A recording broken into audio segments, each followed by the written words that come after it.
ಸುದೀಪ್ ಸರ್ಗೆ ಮುಂದಿನ ವಾರ ಮಾತಾಡ್ತೀನಿ ಅಂದ್ರಿ, ಎಲ್ಲಿ ಮಾತಾಡ್ತೀರಿ, ಎಲ್ಲಿ ಸಿಗ್ತೀರಾ ಸರ್ ನಮಗೆ? ಮುಂದಿನ ವಾರ ಹೇಳ್ತೀನಿ. ರವಿ ಬಗ್ಗೆ ಒಂದು ಪ್ರಶ್ನೆ ಕೇಳಿದ್ರಿ, ಅದು ಚಿಕ್ಕದಾಗಿ ನಾನು ವೈಯಕ್ತಿಕ ಒಬ್ಬ ಸ್ನೇಹಿತನಾಗಿ ಸಹೋದರನಾಗಿ ಹೇಳಕ್ಕೆ ಇಷ್ಟಪಡ್ತೀನಿ. ನನಗೆ ನೀವು ಒಂದು ಪ್ರಶ್ನೆ ಕೇಳಿದ್ರು ಅವ್ರಿಗೆ, ರವಿ ಅಂದರೆ ಹೀಗೆ ಸ್ವಲ್ಪ ದುಬಾರಿ what ever may be sir. ನನಗೆ ಗೊತ್ತಿರೋದೇನೆಂದರೆ, ಒಂದು ಚಿತ್ರದಲ್ಲಿ ಆ ಥರ ಬಡ್ಜೆಟ್ ಇದೆ, ಆ ಸಿನಿಮಾಗೆ ಅದು ಅವಶ್ಯಕತೆ ಇದೆ ಅಂದಾಗ ಅದು ಬೇರೆ ಆಗುತ್ತೆ. ಮಾಡಿರ್ಬೋದೇನೋ, ನಮ್ಮಲ್ಲೂ ಮಾಡಿರ್ತಾರೆ, ಇಲ್ಲ ಅಂತಲ್ಲ. ಈ ಸಿನಿಮಾದಲ್ಲಿ ದುಬಾರಿ ಆಲ್ರೆಡಿ ಇತ್ತು. ಸೆಕೆಂಡ್ ಇನ್ನೊಂದೇನೆಂದರೆ, ಎಷ್ಟು ವೆಲ್ ಪ್ಲ್ಯಾನ್ಡ್ ಇತ್ತು ಅಂದರೆ ಅವ್ರಿಗೇನು ಅದರ ಅವಶ್ಯಕತೆ ಬರಲಿಲ್ಲ ಎಕ್ಸ್ಟ್ರಾ ಬೇಕು ಅಂತ. ಯಾಕಂದರೆ ನಾವಿದ್ವಿ, ಅವ್ರು ಹೇಳೋಕ್ಕಿಂತ ಮುಂಚೆ ಎಲ್ಲರೂ ಮೇಕಪ್ ಹಾಕ್ಕೊಂಡಿದ್ರು, ಹೇಳೋಕ್ಕಿಂತ ಮುಂಚೆ ಲೈಟಿಂಗ್ ರೆಡಿ ಇತ್ತು. ಇದ್ರ ಮೇಲೆ ಒಬ್ಬ ಸ್ಟಂಟ್ ಕೊರಿಯೋಗ್ರಾಫರ್ಗೆ ಹಿ ಡಸಂಟ್ ನೀಡ್ ಎನಿಥಿಂಗ್. ಇವಾಗ ನಾವು ಒಂದು ಟೈಮಿಗೆ ಬಂದಿಲ್ಲ, ಲೈಟಿಂಗ್ ಸರಿ ಆಗ್ತಾ ಇಲ್ಲ, ಮಳೆ ಬಂತು, ಅಡಚಣೆಗಳಾಯಿತು ಅಂದಾಗ ಬೇರೆ ಆಗುತ್ತೆ. ಇಲ್ಲ ಪ್ಲಾನಿಂಗೇ ಇಲ್ಲ ಅಂದಾಗ, ನಮ್ಮ ಸೆಟ್ಟಲ್ಲಿ ಪ್ಲಾನಿಂಗ್ ಇಲ್ಲ ಅಂದರೆ ಸಿನಿಮಾನೇ ಕಂಪ್ಲೀಟ್ ಆಗ್ತಾ ಇರಲ್ಲ, ಸ್ಟಂಟ್ ಬಿಡಿ. ಬಟ್ ಸ್ಟಂಟಲ್ಲಿ ಇನ್ನೊಂದು ಯಾರಿಗೂ ಗೊತ್ತಿಲ್ಲದೆ ಇರೋದೇನೆಂದರೆ, ಬೆಳಗ್ಗೆ ಎಲ್ಲ ನಾವು ಕಂಠೀರವದಲ್ಲಿ ಶೂಟಿಂಗ್ ಮಾಡ್ತಾ ಇದ್ದೀವಿ.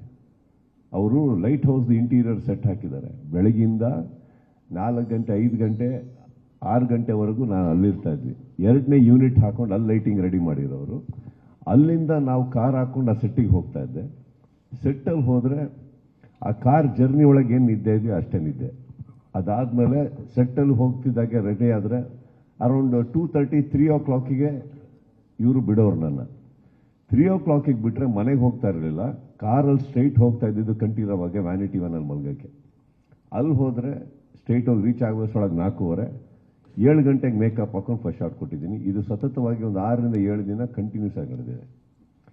ಏನಕ್ಕೆ ಇದನ್ನು ಹೇಳ್ತಾ ಇದ್ದೀನಿ ಅಂದಿದ್ರು, ನಾವೆಲ್ಲೂ ಇವತ್ತವರೆಗೆ ಯಾಕೆ ಮಾತಾಡಿಲ್ಲ ಅಂದರೆ, ಸಿನಿಮಾ ಬರೋ ತನಕ ಇದರ ಅವಶ್ಯಕತೆ ಇಲ್ಲ. ಇವತ್ತಿಗೆ ನಿಮಗೆ ಯಾಕೆ ಇದು ಇಷ್ಟು ಬೇಗ ಮುಗೀತು ಅಂದರೆ, this is all because of planning and extra hard work. ಎಲ್ಲರಿಗೂ ಮನೆಗೆ ಹೋಗಿ ಒಂದು ಸ್ವಲ್ಪ ಹೊತ್ತಾಗ ಮರಣ ಅನಿಸುತ್ತೆ, ಸುಸ್ತಾಗುತ್ತೆ. ಯಾಕಂದರೆ ಇಲ್ಲೂ ಫೈಟು, ಅಲ್ಲೂ ಫೈಟು, ಇಲ್ಲಿ ಬೇರೆ ಮಾಸ್ಟ್ರು, ಅಲ್ಲಿ ಬೇರೆ ಮಾಸ್ಟ್ರು, ಅದಕ್ಕೆ ಸಾಲದಕ್ಕೆ ಡ್ಯಾನ್ಸ್ ಬೇರೆ, ವಿಪರೀತ ಚಳಿ ಬೇರೆ. ಅರ್ಥ ಆಯ್ತಾ? ಇದಿಷ್ಟು ನಡಿಬೇಕಾದ್ರೆ ಇವರು ಯಾವಾಗ ರವಿಗೆ ತಲೆಗೆ ಬರೋದು ಅಂದರೆ, ಈಗ ಅಲ್ಲೆಲ್ಲ ಮುಗಿಸ್ಕೊಂಡು ಬರ್ತಿದ್ದೀವಿ ಅಂತ ಗೊತ್ತಾದಾಗ ಇವರು ಮುಂಚಿತವಾಗಿ ಬಂದು ಎಲ್ಲ ಪ್ರಿಪೇರ್ ಮಾಡಿ ಶಾರ್ಟ್ ಟು ಶಾರ್ಟ್ ಡಿವಿಷನ್ ಇಟ್ಕೊಂಡಾಗ ಒಂದು ಹೇಳಬಲ್ಲ, ಈ ಸೆಟ್ಟಲ್ಲಿ ಇವರು ತೆಗಿಬೇಕಾದ್ರೆ 1 ನಿಮಿಷ ನಂದು ವೇಸ್ಟ್ ಮಾಡಿಲ್ಲ ಅವರು. ಅಂದರೆ he knew the struggle we are going through. ನಿಂತ್ಕೊಂಡಲ್ಲೇ ಪಟ ಪಟ ಪಟ ಪಟ ಪಟ ಪಟ ತೆಗೆದುಬಿಟ್ಟು ಇಮ್ಮಿಡಿಯೇಟ್ ಸರ್ ನೀವು ಹೊಡಿ ಅನ್ನೋರು. ಮುಗಿಸ್ಕೊಂಡು ನಾವು ಹೋದರೆ ಆವಾಗ ವಿಜಯ್ ಅವರು ಅಲ್ಲೆಲ್ಲ ಹೋಗಿರೋರು, ಅವ್ರು ಮುಗಿಸಿ ಇನ್ನೊಂದು ಈ ಮಧ್ಯದಲ್ಲಿ DOP ಇಲ್ಲೂ ಇರಬೇಕು, ಅಲ್ಲೂ ಇರಬೇಕು, ಇದೊಂದು ಯೂನಿಟು ಅದೊಂದು ಯೂನಿಟು.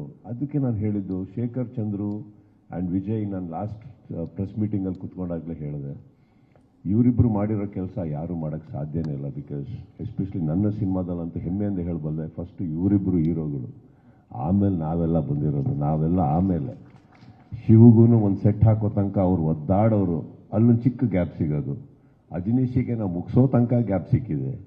ಇನ್ನೆಲ್ಲ ನಾನು KRJ ಅವರು ಇವಾಗಲೇ ಇದ್ದಿರೋದು.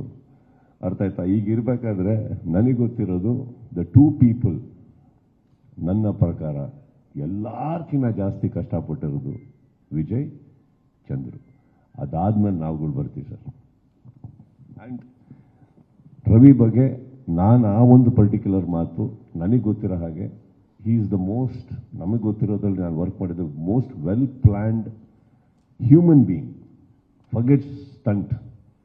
ಇವಾಗಿಂದ ನೋಡ್ತಾ ಇಲ್ಲ ಅವ್ರನ್ನ. ಒಂದು ಚಪ್ಪಲ್ ಹಾಕೊಂಡು ಇಂಡಸ್ಟ್ರಿ ಬಂದಾಗಿಂದ ರವಿ ವರ್ಮ ನಾನು ಒಟ್ಟೊಟ್ಟಿಗೆ ಬೆಳೆದಿರೋದು ಸರ್. ಅವತ್ತಿಂದ ನೋಡ್ಕೊಂಬಂದಿದ್ದೀನಿ. ಈ ಅಪ್ಪ ಇವತ್ತು ಎಲ್ಲ ಚಿತ್ರರಂಗದಲ್ಲೂ ಹೋಗಿ ಮಾಡಿಕೊಂಡು ಎಂತೆಂಥ ದಿಗ್ಗಜರಿಗೆಲ್ಲ ಸ್ಟೆಂಟ್ ಮಾಡ್ಕೊಂಬಂದಿದ್ದಾರೆ. ಆ ಡಿಸಿಪ್ಲಿನು, ಪ್ರಿನ್ಸಿಪಲ್ಲು, ಯೋಗ್ಯತೆ, ಅರ್ಹತೆ ಇವ್ಯಾವುದು ಇರಲಿಲ್ಲ ಅಂದರೆ ಇವ್ರು ಹೋಗೋಕ್ಕೆ ಸಾಧ್ಯನೇ ಇಲ್ಲ. ನಮ್ಮ ಚೌಕಟ್ಟನ್ನು ದಾಟಿ ಹೋಗಿದ್ದಾರೆ ಅಂದಮೇಲೆ Ravi Varma for some reason sir. But ಇವತ್ತಿಗೂ ಕನ್ನಡದಿಂದ ಬುಲಾ ಬಂದರೆ ಫಸ್ಟ್ ಓಡ್ ಬರ್ತಾರೆ, ಫಸ್ಟು ಒಂದು ಪ್ರಯಾರಿಟಿ ಕೊಡ್ತಾರೆ, ಅಷ್ಟೇ ಉತ್ಸಾಹದಲ್ಲಿ ಮಾಡ್ತಾರೆ. ನಮ್ಮಲ್ಲಂತೂ ಚೂರು ಆ ವರ್ಡೇ ಮರ್ತೋಗ್ತಾರೆ. ದುಬಾರಿ ಹೋಗಲೇ ಇಲ್ಲ, ದುಬಾರಿಯಾಗಿ ತೆಕ್ಕೊಟ್ಟು ಹೋದ್ರು ಸರ್. ನಮಗೆ ಇಷ್ಟು ಹೇಳುವಲ್ಲೇ. ನಿರ್ಭೀತ, ನಿಷ್ಪಕ್ಷಪಾತ, ವಿಶ್ವಾಸಾರ್ಹ ಸುದ್ದಿಗಳಿಗೆ ಮತ್ತೊಂದು ಹೆಸರಾಗಿರುವಂತ ನ್ಯೂಸ್ 18 ಕನ್ನಡ ಈಗ ಆಪ್ನಲ್ಲೂ ಲಭ್ಯವಿದೆ. ದಯವಿಟ್ಟು ಇಲ್ಲಿರುವ QR ಕೋಡ್ ಅನ್ನ ಸ್ಕ್ಯಾನ್ ಮಾಡಿಕೊಂಡು ಆಪ್ ಅನ್ನ ಡೌನ್ಲೋಡ್ ಮಾಡೋದಕ್ಕೆ ಮರಿಬೇಡಿ. ನಿಮ್ಮ ಬೆಂಬಲ ಹೀಗೆ ಸದಾ ನಮ್ಮೊಂದಿಗಿರಲಿ. ಧನ್ಯವಾದ.